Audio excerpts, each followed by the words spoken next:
살펴볼 70편의 시편은 매우 짧습니다. 이것이 매우 짧은 이유가 여러 가지 이유가 있겠지만 흥미로운 게 이 시편 70편에는 두 가지의 시편이 이렇게 중첩되어 보입니다. 첫 번째는 이 69편 어제 우리가 계속 읽었죠. 이틀에 걸쳐서 읽은 그 69편이 마치 계속해서 이어지는 듯한 느낌이 듭니다. 69편을 한번 떠올려 보시죠. 다윗으로 추정되는 시인이 정말 인생 최악의 어려움과 시험과 위기 가운데 있습니다. 그를 지지해 줄 수 있는 사람은 아무도 없고 심지어 가족조차도 그를 외면당하는 그런 상황 속에서 어떻게 보면 그는 아무것도 의지할 수 없고 아무것도 바라볼 수 없는 최악의 상황이었습니다. 그런데 이 상황 속에서 이 시인은 어떻게 이것을 이겨내셨습니까? 어제 우리 본 것처럼 주님 앞에 정직한 기도를 올려드렸습니다. 마음을 하나님 앞에 쏟아 놓는 것이요. 뿐만 아니라 하나님을 감사하고 찬양하는 것을 억지로라도 그의 마음속에 믿음으로 그것을 고백하게 되었고요. 그리고 하나님께서 자신의 기도를 드리셔서 응답하시고 소망을 이루어 주신다는 그런 마음을 잊지 않았던 이러한 시인의 고백을 우리가 어제 읽었습니다. 오늘도 역시 그러한 시편이 계속해서 이어지게 되지요. 주님께 건져달라고 말을 하고 그리고 자기를 해치는 자들을 물러서게 해달라고 기도를 하고 그리고 하나님께서 자기를 구원해달라고 얘기하는 이러한 이 탄원의 시, 하나님의 도움을 구하는 절박한 시가 69편의 시가 그대로 이어지는 듯한 마치 후렴구절처럼 느껴지는 그러한 시로 느껴집니다. 그뿐만 아니라 이 시에는 다른 시편이 좀 중첩되어 있습니다. 그 시편은 무엇이냐면 시편 40편입니다. 이 시편 40편도 사실 69편하고 비슷한 내용을 다루고 있지요. 그런데 특별히 시편 40편의 후반 부분, 바로 후반에 있는 4-5절이 오늘 우리가 읽은 이 시편 70편하고 거의 똑같습니다. 단어 몇 개만 다르고 거의 그 판박이입니다. 자, 그렇다면은 우리가 한번 고민을 해보겠습니다. 연이어져서 이어지는 69편에 이어지는 70편, 그리고 심지어는 시편 40편의 뒷부분을 뚝 잘라놓은 이 시편, 왜 이 똑같은 말, 똑같은 고백, 그리고 비슷한 상황의 찬양을 이렇게 의미 없이 보이도록 이렇게 배치를 해놨을까요? 어떻게 보면 이게 시간 낭비고 이게 종이 낭비겠죠. 왜냐하면 거기 40편에 가서 읽든지 아니면 69편의 것을 그냥 계속 묵상하든지 하면 되는데 이렇게 굳이 딱 떨어져 놓고 이것을 그냥 따로 구별해놔서 70편을 이렇게 만들어 놓은 이유가 무엇일까? 이 학자들의 여러 해석들이 있지만 제가 이것저것 찾아봐서 읽어봤을 때 제일 마음에 드는 것은 이었습니다. 오늘 이 시를 이해할 때 가장 좋은 방법은 시인의 절박함입니다. 시인이 정말 절박한 거죠.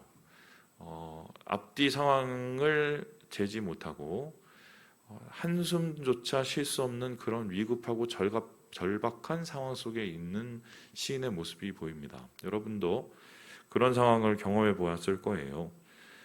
난감하고 또 괴로운 상황이 갑작스럽게 오게 되죠. 그래서 머리는 정리가 안 되고 생각도 마찬가지고 심지어는 자기가 전화를 어디에 놓고 왔는지조차도 헷갈리는 그런 최악의 절망의 상황, 그런 위급하고 절망의 상황 속에서 아마 시인은 이 시편 40편 후반 혹은 69편에 이은 이 시를 외우고 입술에 달고 또 계속 묵상하지 않았을까 싶습니다. 그래서요, 이게 시편이 찬송가 집이잖아요. 찬송집이잖아요. 그러니까 150편의 찬송가가 이 글로 남아 있는 건데, 그렇다면 분명히 40편에도 찬송이 있었을 것이고 70편에도 찬송이 있었을 것입니다. 그래서 이거는 곡조를 다르게 해서 40편의 시편을 하이라이트로 이게 찬양을 드렸던 그러한 찬양일 가능성이 있고요. 그래서 시인이 가장 위급할 때 이 찬양을 부르면서 자기의 영혼과 마음을 이렇게 다잡으면서 이러한 어려움 속에 버텨내고 이겨냈던 것이 아닌가, 이렇게 추정해 볼 수 있겠습니다. 그래서 오늘 이 말씀 속에서 우리가 시인의 그 다급함을 먼저 우리가 살펴봐야 될 텐데요. 예, 우리 함께 2절의 말씀을 같이 한번 읽어보도록 하겠습니다. 2절입니다. 시작. 나의 영혼을 찾는 자들이 수치와 무한을 당하게 하시며 나의 상함을 기뻐하는 자들이 들어 물러가 수모를 당하게 하소서. 영혼을 찾는다라고 합니다. 내 돈을 찾는 것도 아니고 내가 가지고 있는 뭐 어떤 지식이나 혹은 내가 있는 그런 것들을 찾는 게 아니라 영혼을 찾는다고 말합니다.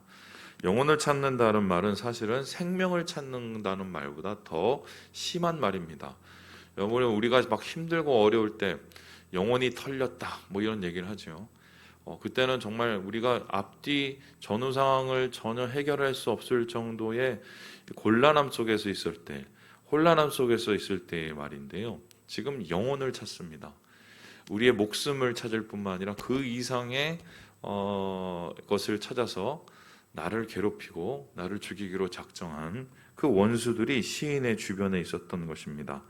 그래서 그 시인의 주변에 있었던 원수의 모습을 좀 더 구체적으로 표현하는데요. 우리 3절을 같이 한번 읽어보도록 하겠습니다. 시작.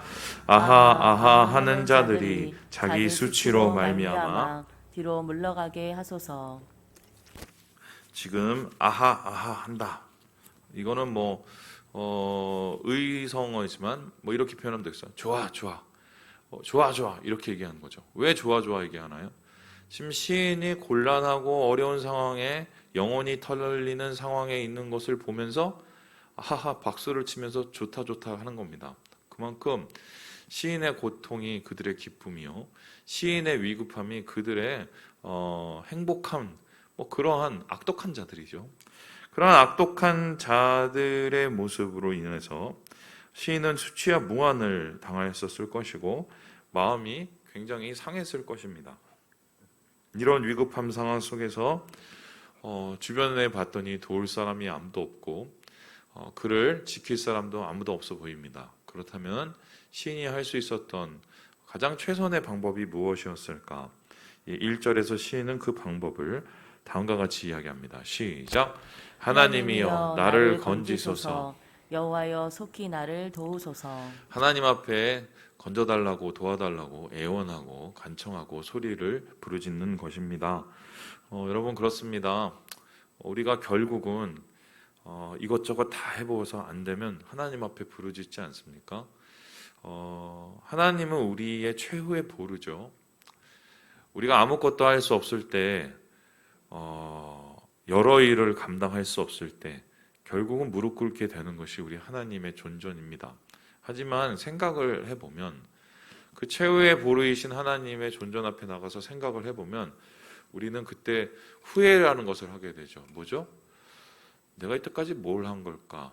차라리 진작에 주님 앞에 나오고 진작에 하나님 앞에 묻고 하나님을 의지할 걸.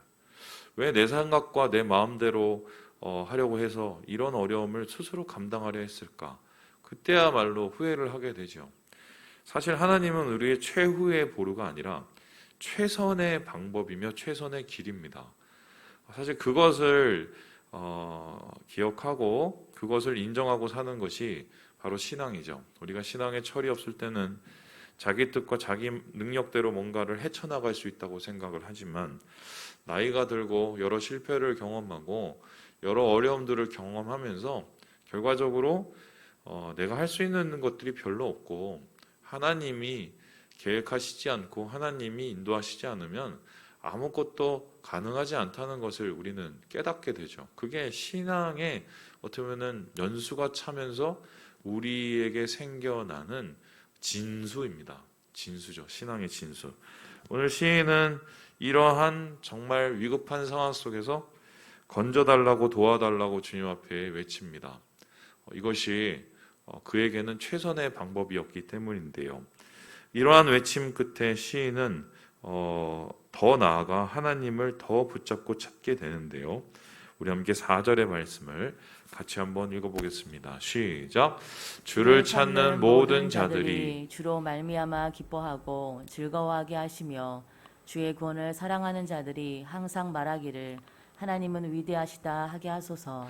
하나님을 향하여서 고개를 들어 바라보죠. 존전을 바라보고 주님, 내가 주를 찾습니다. 성경에 보면 수많은 사람들이 주를 찾았죠. 그들은 다 하나님 안에서 구원을 얻었다는 것을 다시 기억했고요. 그래서 하나님, 결국에는 하나님께서 이런 모든 것을 이루시고 나를 구원케 하시는 것을 경험하게 해달라고 하나님을 찬양을 하며 하나님을 신뢰하며 자기의 절박한 기도를 발전시키고 있습니다. 결국 그렇습니다. 바울과 실라의 이야기를 보아도 마찬가지고 수많은 어려움에 있었던 사람들을 보아도 마찬가지입니다. 그들의 이 어려움 속에 찬양이 어떻게 가능했을 것인가? 내려놨을 것이고 인정했을 것이고 결국은 주를 바라봤을 것이고 그러면서 그것 속에서 사람의 생각과 판단으로는 도대체 이해할 수 없는 하나님의 능력, 보좌를 사모했겠죠.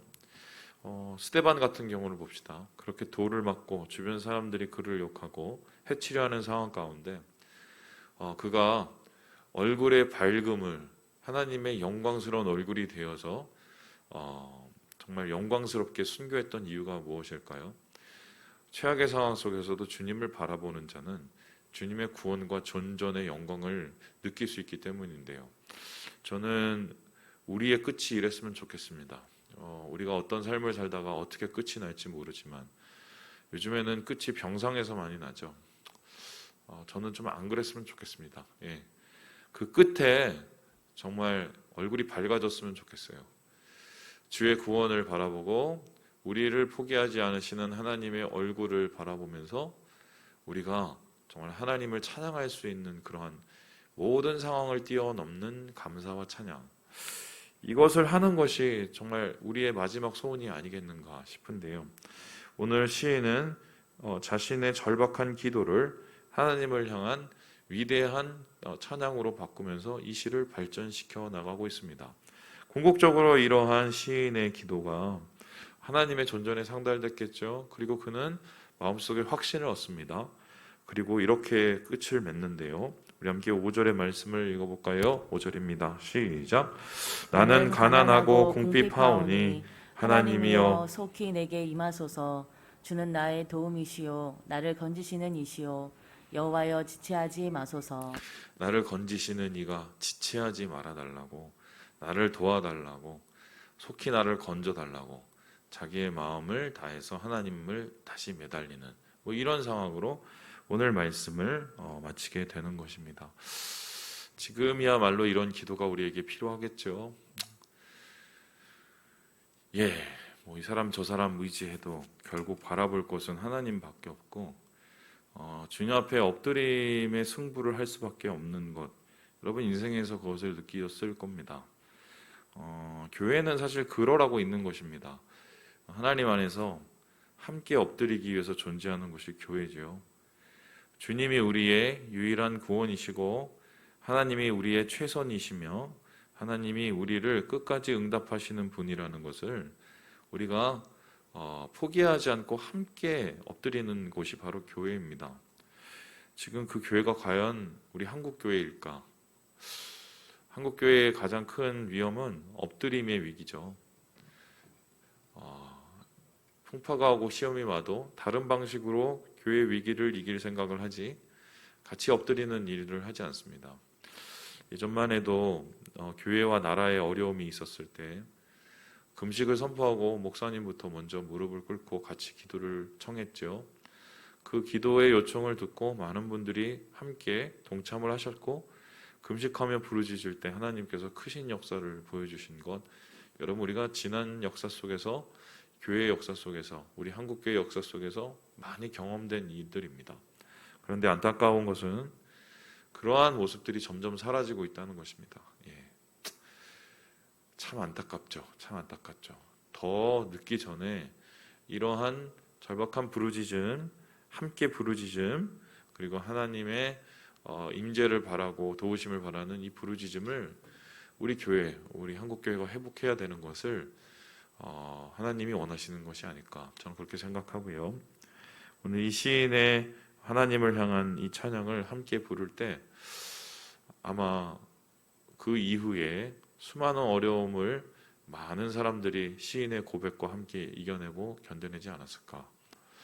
예, 말씀을 마칩니다. 우리 사랑하는 여러분, 기도를 하셔야 됩니다. 예, 기도를 해야 돼요. 예. 집에서 유튜브, TV만 쳐다보지 마시고 잠시라도 눈을 감으시고 여러분의 마음을 주님 앞에 올려드리세요. 직장에서 마음이 괴롭고 또 여러 가지로 복잡해질 때 잠시만이라도 하늘을 보시고 하나님의 이름을 불러보세요. 도와달라고, 건져달라고, 지체하지 말아달라고. 그 기도가 우리에게 있으면 우리는 아직 희망이 있습니다. 주님 안에서 이 희망을 붙잡으시고 엎드림으로 승부를 하시고 주님의 새날을 바라보시는 사랑하는 주의 백성 되시길 주님의 이름으로 축원합니다.